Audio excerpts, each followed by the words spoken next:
এরপর সেই রাতের মধ্যে সেখানে বড় একটি কেকের গাছ হয়ে যায়। এবার আমিও দেখাবো মজা। এই তো পেয়েছি সেই কেকের গাছ। এই গাছের সব কেক খেয়ে গাছটা নষ্ট করে দেব।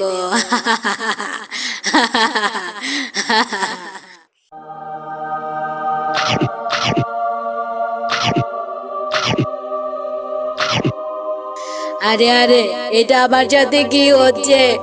এই গাছটার কেক খেয়ে আমার মুখ থেকে রক্ত বের হচ্ছে কেন? আমি যে জ্বলে পুড়ে যাচ্ছি।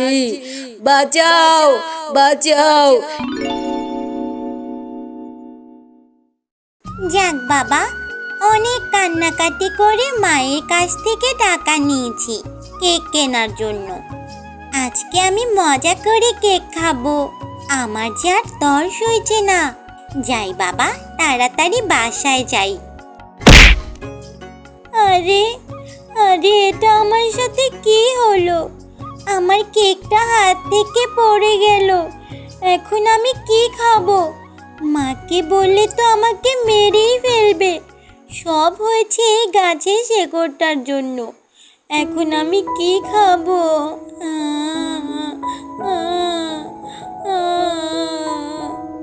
এই যে সোনা মিষ্টি মেয়ে, তুমি এভাবে কান্না করছো কেন?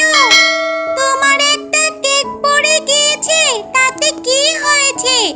তুমি বাসায় গিয়ে আবার টাকা নিয়ে এসো, আর বাজার থেকে একটা কেক কিনে আনলেই তো পারো। দুষ্ট গাছ, তুমি চুপ করো তো। তোমার শিকড়ে ধাক্কা লেগে আমার কেক পড়ে গেছে, আবার তুমি বলছো বাসা থেকে টাকা এনে আবার কেক কিনে খেতে। আমরা এত বড় লোক না। মায়ের কাছ থেকে অনেক কান্নাকাটি করে টাকা নিয়েছি কেক খাওয়ার জন্য। এখন যদি আবার মায়ের কাছ থেকে টাকা চাই, তাহলে তো আমাকে এবার মেরেই ফেলবে। এসব কিছু হয়েছে তোমার কারণে। কত কষ্ট করে মায়ের কাছ থেকে টাকা নিয়েছি কেক খাওয়ার জন্য। এই দুষ্ট গাছে শিকড়ে পড়ে গিয়ে আমার সব কেকটা নষ্ট হয়ে গেল। এখন আমি কি খাবো?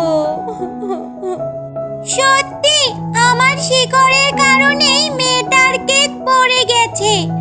আর মেয়েটার কথা শুনে মনে হচ্ছে ওরা অনেক গরিব। আমি বরং এই মেয়েটার একটা উপকার করি। শোনো মিষ্টি মেয়ে, তুমি আর মন খারাপ করে থেকো না।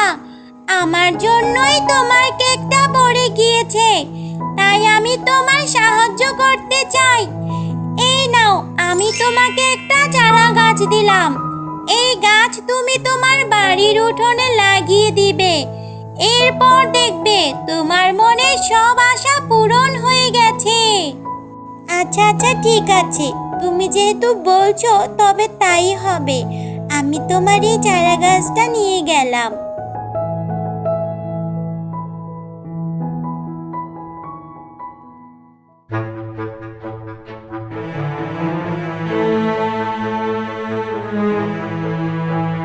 মা জানো, তোমাকে তো বলাই হয়নি, আমাকে এই চারা গাছটা একটা জাদুই গাছ দিয়েছে, আর বলেছে এই চারা গাছটা আমাদের সব রকমের ইচ্ছা পূরণ করতে পারবে। তাই আমি এই চারা গাছটা আমাদের উঠানে রোপণ করছি। দেখো মা, এই চারা গাছটা আমাদের সব রকম ইচ্ছা পূরণ করতে পারবে।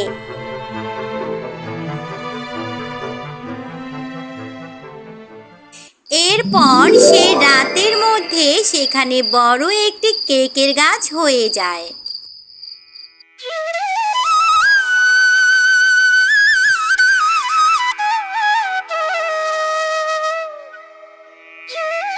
মা দেখো, কালকে আমি যে চারা গাছটা রোপণ করলাম, এক রাতের মধ্যে সেখান থেকে কত বড় একটা কেকের গাছ হয়েছে। এবার তো বিশ্বাস হলো যে আমি ঠিক কথাই বলেছিলাম।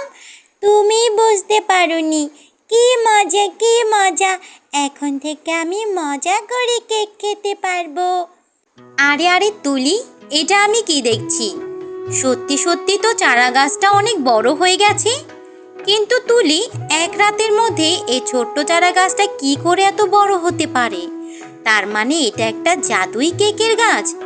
কিন্তু তুলি, ব্যাপারটা আমার কাছে কেমন জানি খটকা লাগছে। তুলি, তুই কি আমাকে ওই গাছটার কাছে নিয়ে যেতে পারবি, যে গাছটা তোকে এই চারা গাছটা দিয়েছে? হ্যাঁ মা, চলো, আমি তোমাকে সেই গাছের কাছে নিয়ে যাচ্ছি।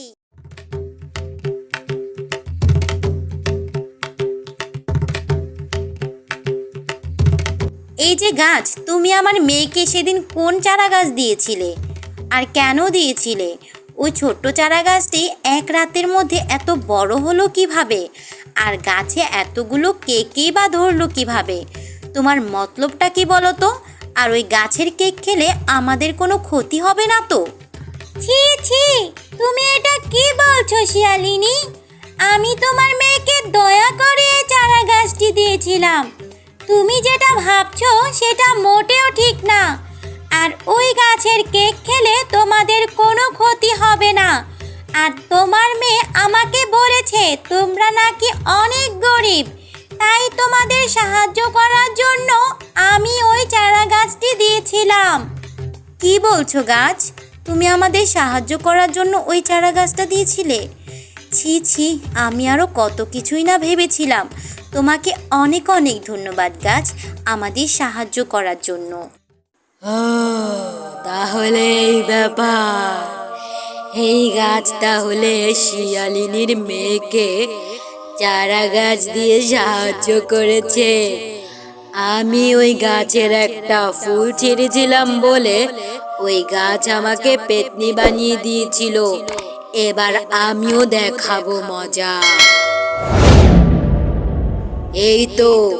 এই তো পেয়েছি সেই কেকের গাছ। এই গাছের সব কেক খেয়ে গাছটা নষ্ট করে দেব।